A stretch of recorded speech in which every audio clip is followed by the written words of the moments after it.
네, 다음으로 제3주제인 BIPV 기술 개발 및 사례에 대해서 주 코에스 이승영 부사장님의 강연이 있겠습니다. 박수로 환영해 주셔서 감사하겠습니다. 먼저 초대해 주셔서 정말 너무 감사드리고요. 앞에서 말씀하셨던 두 분 강연 내용 너무 잘 들었습니다. 아주 재밌게 잘 들었습니다. 저도 조금 알찬 내용으로 제가 발전을 한번 해보도록 하겠습니다. 거기서 저희들은 BIPV라는 태양광 모듈, 그다음에 건전제일 태양광 모듈을 제조하는 회사고요. 거기에 앞서가지고 간단하게 제가 다들 아시는 내용일 수 있겠습니다만 우리나라 태양광 거기부터 먼저 시작을 한번 해보는 게 좋을 것 같아가지고 한 페이지입니다. 국제적인 태양광 자체는 사실 굉장히 오버서플라이적인 시간이 굉장히 많습니다. 그리고 지금 봤을 때 태양광 모듈 전체 캐파는 약 한 1.3 기가와트 정도 된다고 보시면 1300기가와트 정도 보시면 될 것 같아요. 근데 실제로 저희들이 가지고 있는 태양광의 수요는 600기가, 700기가 그 정도 수준으로 보시면 되겠습니다. 결국 태양광 모듈만 보면 이미 2배 이상의 2배에 가까운 오버서플라이가 발생하고 있다. 그것 때문에 사실은 최근 한 3년 동안에 가격이 한 70% 정도 다운되는 그런 긍정적인 효과도 있었습니다. 다만 우리나라 보시면은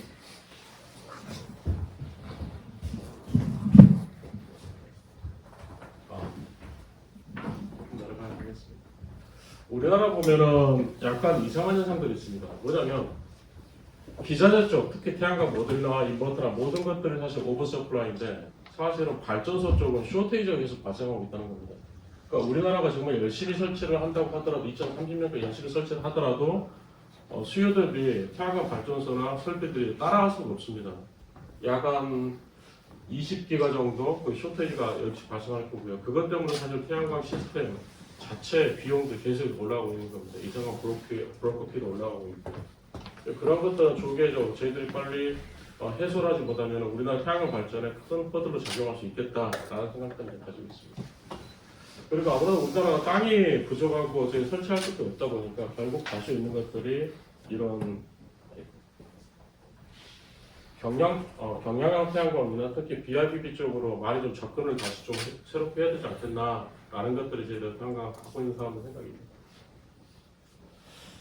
BIPV 시장 관련해서 조금만 말씀드리고 저희들 제품적으로 넘어가도록 하겠습니다. 전 세계 태양광 시장 같은 경우는 지난 한 5년, 6년 사이에도 한 매년 한 36%에서 계속 성장을 했습니다. 사실은 단일 인더스트리에서 이렇게 빨리 성장을 하는 것들도 굉장히 이례적이라고 보고 있고요. 거기에 빗대가지고 보면은 해외의 BIPV 시장 같은 경우는 2024년에 약 한 21조 정도 그 정도 이제 추정을 합니다. 다만 안타깝게도 우리나라 같은 경우는 아직 초기 상황이다 보니까 한 2천억 정도 이 정도 수준을 보고 있고요. 그게 2, 3년 내에 아마 8천억 이상으로 저희들이 시장이 성장하지 않을까 그렇게 조심스럽게 예상을 하고는 있습니다. 이런 것들이 전부 다 이제 제로에너지 빌딩이나 아니면 일반 태양광 또는 BIPV 모든 것들이 연계돼가지고 같이 성장을 할 거라고 보고 있습니다. BIPV 얘기를 조금 더 이제 좀 한 단계 더 넘어갈게요. BIPV 보니까 저희들이 한 5가지 정도로 꼭 가져가야 되겠더라라는 생각이 했었습니다. 첫 번째가 역시 옆바에 보면 건전제고 이게 소위 말하는 BAPV라는 일반 태양광으로 설치한 시공사례입니다. 그리고 이게 BAPV, 디자인드 PV라고 그러는데 저희들이 그쪽으로 시공을 사례입니다. 사실 건물의 룩 자체가 달라지는 걸 확인할 수 있겠습니다. 그리고 역시 태양광이다 보니까 발전이 잘 돼야 되겠다, 고출력이 돼야 되겠다, 많은 발전량을 기대할 수 있어야 되겠다라는 것들이 있어야 되는 것이고 그 다음에 역시 건자재니까 화재도 우리 생각에만 고민해야 되겠다. 솔라 때문에 화재 난다는 소리는 듣지 않아야 되겠다라는 생각을 좀 하고 있습니다. 커스터마이징 대단히 중요하죠. 그 다음에 다양한 레퍼런스를 가지는 회사들이 그게 바로 좋은 회사가 아닌가라는 생각을 하고 있습니다. 먼저 하나하나 좀 따져보겠습니다. 첫 번째로는 이제 효율과 실발전 부분인데 효율이라는 것은 자동차 배기량이라고 보시면 될 것 같아요. 배기량이 크면은 효율이 좋다. 그만큼 발전이 될 가능성이 높다라고 보시면 될 것 같습니다. 태양광 같은 경우는 기술이 이렇게 발전해 왔습니다. 처음에는 최초기에는 P타입이라는 제품이 있었습니다. 근데 문제는 이제 P타입이 여러 가지 문제점도 있었어요. 이럴 때는 태양광에 노출이 되면 바로 한 3, 4% 정도 효율이 감소가 돼 버린다든지 아니면 PID라는 누설 전류에 의해서 10%가 갑자기 다운되어 버린다든지 그런 문제점들이 있었습니다. 그 다음에 저희 태양광 업에서 이제 저희들이 개발한 제품들이 N타입이라는 신제품들 개발이 됐고 N타입 퍼트, 그다음에 탑건, 이제는 백컨택까지 그렇게 진화를 하고 있는 과정이라고 보시면 될 것 같습니다. 보시면은 여기 이제 비교 도들인데요. 이게 아까 P타입이라는 제품입니다. 그 다음에 탑건, 백컨택 넘어가는데 효율 차이가 상당히 많이 나는 걸 볼 수 있겠습니다. 그리고 거기에 따라서 출력 차이도 많이 발생하고요. 그리고 워런티 자체도 많이 차이가 납니다. 백컨택으로 만든 제품들이 그 안정된 전자 흐름을 보이다 보니까 열화율 자체도 한 25년을 가더라도 한 9% 정도만 떨어진다고 하셔가지고 P타입 같은 경우는 13%그 정도 떨어진다고 보시면 되겠습니다. 그리고 온도 개수라는 것도 좀 다르고 그렇습니다.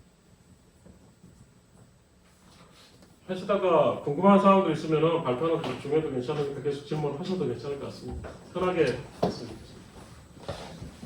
똑같은 건데 아까 말했던 제가 그 온도 개수라는 것들을 잠깐 설명을 안 하고 넘어갔는데 여기서 설명을 잠깐 드리려고 하는 겁니다. 뭐냐면은 태양광 모듈의 가장 핵심 부분 셀이라는 것은 좀 실리콘 기반이거든요. 그러니까 온도에 25도를 저희들 기준을 삼는데 그 온도에서 1도로 올라가면은 효율이 0.3% 떨어집니다. 근데 한여름에 모듈 후면부의 온도는 약 70에서 80도까지 올라갑니다. 그러면 약 50도 정도가 실제 저희들이 측정 온도의 차이가 나는 거죠. 그러면은 한 15%, 13% 정도의 출력이 다운된다고 보시면 되겠습니다. 저희 코에스에서 만든 제품은 약간 독특하게 뒤에 대부분이 모듈들이 백시트라는 것들을 마감을 하든지 글라스로 마감을 합니다. 근데 저희들은 포스맥 강판을 사용해서 저희들이 진행하고 있습니다. 그러다 보니까 저희들도 사실 예기치는 않았었습니다. 근데 이게 포스맥 강판이 쿨링 시트 역할을 하고 있더라고요. 그래서 보시면은 이게 시뮬레이션 원래 저희들이 예상했던 결과치였는데 특히 여름철 정서든 정동일 정서든 여름철에 특히 발전이 많이 된다는 걸 저희들이 발견했거든요. 그래서 이것은 저희들이 에너지 기술 연구하고 같이 연구를 좀 계속 진행하고 있습니다. 그래서 만약에 이게 실제로 진짜 저희들이 생각했던 저희들이 예상하는 그 시뮬레이션 값보다 약 20% 계속해서 발전이 된다고 한다면은 이거는 대단히 의미 있는 발견이 아닌가 저는 생각을 하고 있습니다. 두 번째로 예뻐야 된다고 얘기를 했는데 예뻐야 된다는 게 두 가지 특징인 것 같습니다. 첫 번째로 현장에서 실제 컬러하고 비슷한 걸 구현해가지고 예쁘게 보여야 된다. 두 번째로는 그 컬러가 20년, 25년 동안 계속 유지가 돼야 된다. 이 두 가지 부분인 것 같은데 그런 것들 저희들이 고민하고 저희들은 합성 운보하고 거기다가 산화티타늄 각막으로 코팅을 한 무기 연료를 채용했습니다. 아무래도 돌가루를 사용하다 보니까 25년을 가더라도 변색 우려가 없고 매칭 유리에다가 저희들이 실크 프린팅을 하다 보니까 거기서 변색될 우려가 없더라고요. 그리고 또 하나 특성이 시트지나 아니면 다른 걸로 조색을 하는 게 아니라 이 말했던 산화티타늄 두께를 가지고 두께를 조절하면서 저희들이 반사되는 광을 그걸로 색깔을 구현하다 보니까 더더욱 변색될 일도 없고 고온 다습한 우리나라 같은 환경에는 대단히 좋은 기술이다 저희들이 보고 있습니다. 그래서 저희들 이 기술로 이런 여러 가지 컬러들을 구현하고 있습니다. 사실은 우리 팀장님께서 미리 먼저 발표를 해주셔가지고 제가 8414를 저희들 가장 중요한 부분인데 먼저 미리 발표해서 제가 편하게 되긴 했습니다. 아까 말했던 건자재 세 번째 BIP 기준 세 번째로 중요하다는 내화성 문제입니다. 이게 그랜펠 타워 화재가 생기고 그러면서 실물 화재 시험 경동원에서 말씀을 해줬으면 BS 8414 시험이 굉장히 강화됐습니다. 그리고 그걸 그대로 끌고 들어온 것이 우리나라의 KS 8414 테스트가 되는 것이고요. 그래서 고층 건물에서는 BIPB도 이제 건자재하고 최소한 똑같은 기준을 적용해야 되지 않겠나라는 것들이 제 생각입니다. 그래서 저희들이 아까 말했던 건자재하고 동일한 테스트를 실물화재 테스트를 진행을 해봤었습니다. 이게 보시면은 일반적인 태양광 모듈 아니면 일반적인 BIPB 제품입니다. 글라스 투 글라스 가지고 전후면이 글라스 되어 있습니다. 이게 약 한 3분, 4분 정도 있으면은 거의 전소가 되는 것을 저희들이 발견했고요. 저희 쪽은 포스맥 강판을 이용해서 후면에 강판 처리를 하다 보니까 저희들 같은 경우는 사실 이 시험을 30분 동안 이 시험을 통과를 했습니다.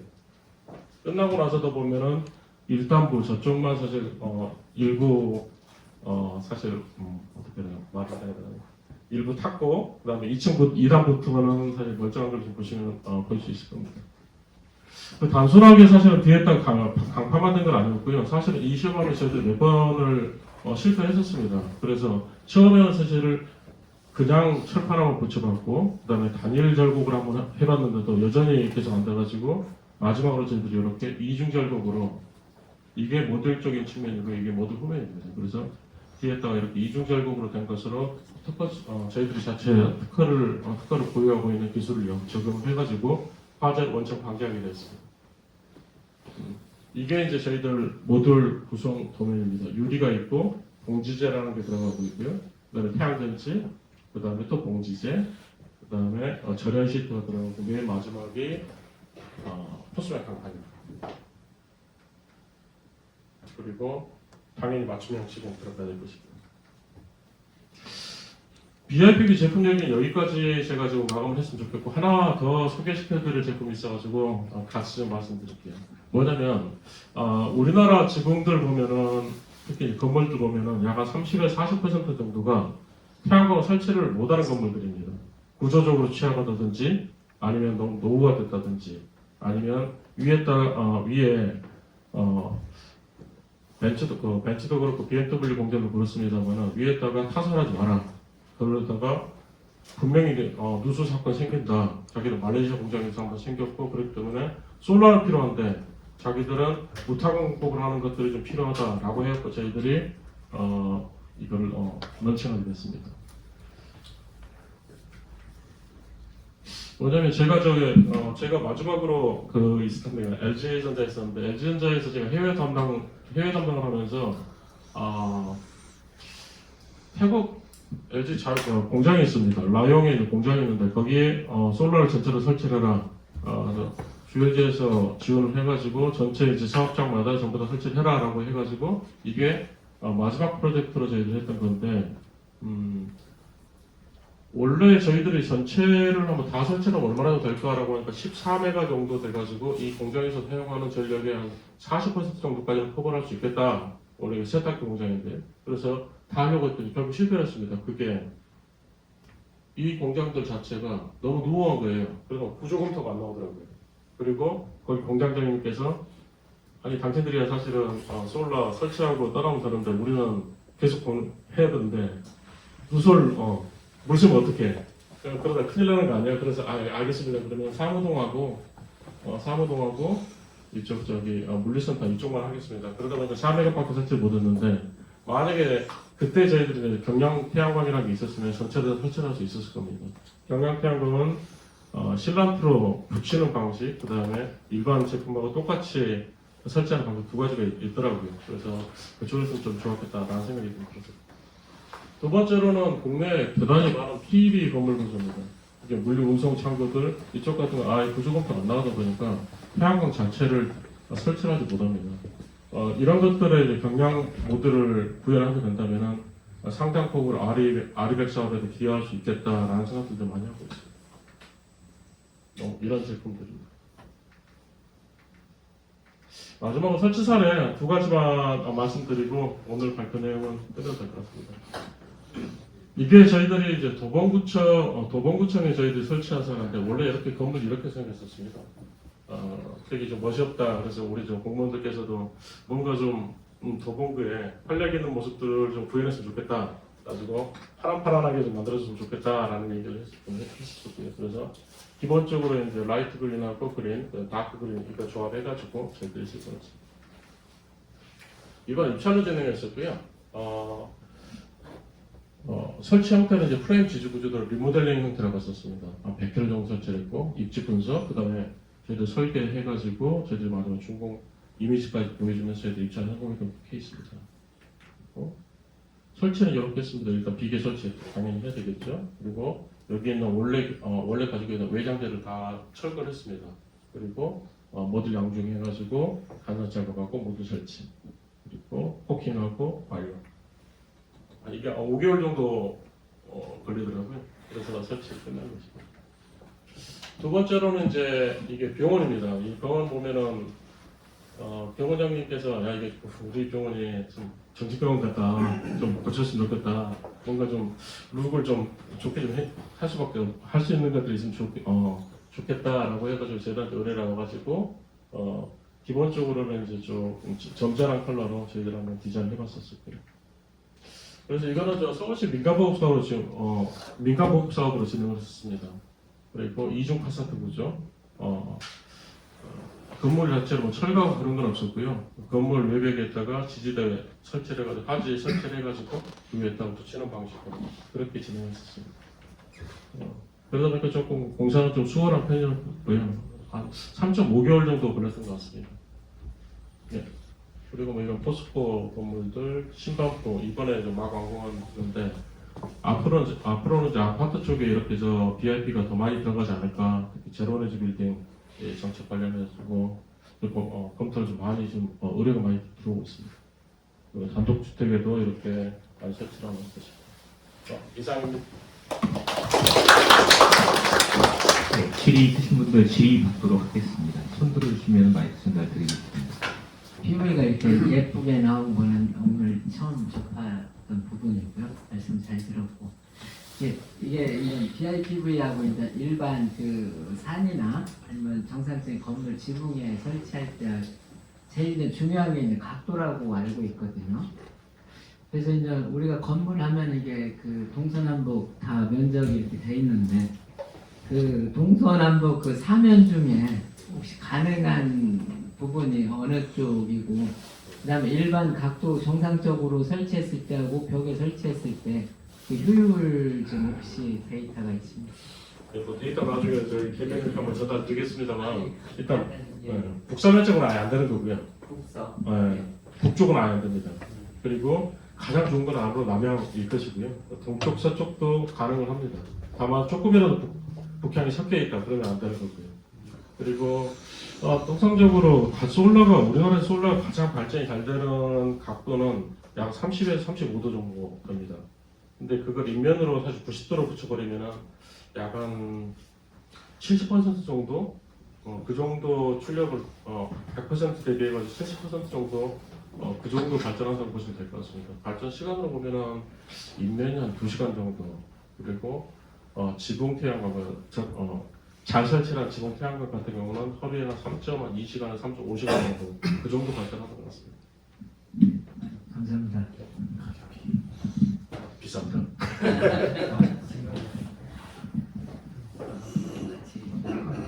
근데 그 레퍼런스 보여주신 것 중에 도봉구청 리모델링을 보셨는데 건물 일체형으로 그렇게 하려면 외벽재를 다 떼어냈으면 그 단열은 어떻게 처리가 됐는지. 단열까지는 제가 잘 모르겠습니다. 그거는 저희가 그러니까 시범팀한테 한번 여쭤보고 제가 나중에 다시 한번 말씀 좀 드리도록 하겠습니다. 그리고 아까 그 아파트 10번부 21차 하셨던 거 제가 항상 이 시공할 때 BIPV가 최상부 올라가는 게 한계가 좀 있다. 시공할 때 뭐 스타일로 하든지 아니면 네. 그 시마포 할 때 공사는 어떻게 하셨는지. 곤도라 이런 거 있습니다. 곤도라. 네네. 사실은 스카이 스크래퍼보다 고층 건물은 상관없습니다. 이제는 뭐 저희들 스카이로 그렇게까지 높이는 못 올라갈 것이고요. 곤도라 이용해서 하면 충분히 가능합니다. 저도 궁금한 게 BIPV 설치를 하게 되면 네. 공동주택에 설치를 하게 되면 부천호 세대에서 사용을 하는 건지 아니면 뭐 ESS처럼 네. 저런 공간 한번 또 거쳐가지고 공용부에 사용되는 건지 좀 궁금합니다. 시스템이 기본적으로 공용부에 사용을 하게 되고요. 사실 저 정도 설치를 해가지고는 사실 ESS까지 설치를 할 필요는 없습니다. 그러니까 아무래도 설치할 수 있는 공간 자체가 워낙 부족하다 보니까 저 정도면은 사실은 자가 소비로 거의 100% 자가 소비가 돼버리기 때문에 ESS는 필요는 없을 것 같습니다. 그냥 BIPV 실제로 적용을 하려고 하면은 결국에는 뭐 다른 게 아니라 그 현위 현상 때문에 민원이 들어올 것 같아서 그거를 잘 못하는 경우가 있거든요. 알베도를 좀 줄이거나 이런 개발들은 진행되고 있고요. 사실은 저 알베도 같은 경우로 접근하자 보면은 그런 건데요. 반사를 말씀하신 거면 비반사를 말씀하신 거면은 사실은 저는 저철분 강화율을 쓰기 때문에 솔라 자체가 일반 로이 유리보다 30% 정도 더 낮은 반사율을 보입니다. 그래서 사실 태양광에서 비반사 될 가능성이 거의 없습니다. 근데 그런 민원은 들어오죠. 옛날에 보니까 옆집에 있는 소가 죽었다 뭐 그런 민원도 들어가는데 사실은 일반 유리하고 비교할 바는 좀 아닌 것 같습니다. 한 가지만 궁금하신 네. 아파트는 이제 내단열이란 말이에요. 그러면은 안에서 어떤 열이 콘크리트 이음매로 바깥으로 빠져서 외부 페인트의 어떤 그 노화를 시키거든요. 그럼 그런 어떤 그 보수 관계하고 이 PV 그 붙는 그 사이가 보수를 할 수 있는 그런 시스템인가 해가지고요. 보수할 수 있습니다.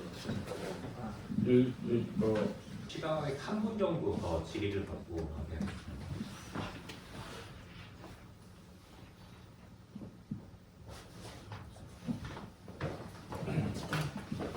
아무래도 요즘에 건축물이 워낙 그 비전하고 다양하게 되다 보니까 저희가 BIPV를 좀 고정관에서 이제 네모타다라고 생각하다 보니까 그런 중에 삼각형이나 다양한 이형적인 방법들이 있더라고요. 그래서 그에 대한 연결 방법과 그렇게 했을 때 효율이 좀 어느 정도 차이가 났는지 궁금합니다. 사실 가장 좋은 건 사실은 네모 반듯하게 만드는 게 가장 좋습니다. 그 직면 연결하기도 좋고 그다음에 사실 세모나 저런 것들은 거의 더미 모듈로 보시는 게 맞겠다는 생각이 들어요.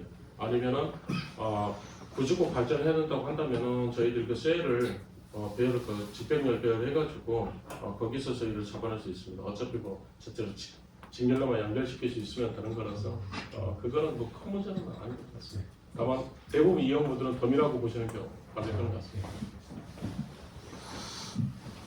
네, 질문하실 분이 많은데 시간 관계가 있어서 여기까지 하도록 하겠습니다. 네, 이상으로 이승용 부사장님의 강연을 마치겠습니다. 큰 박수 부탁드립니다.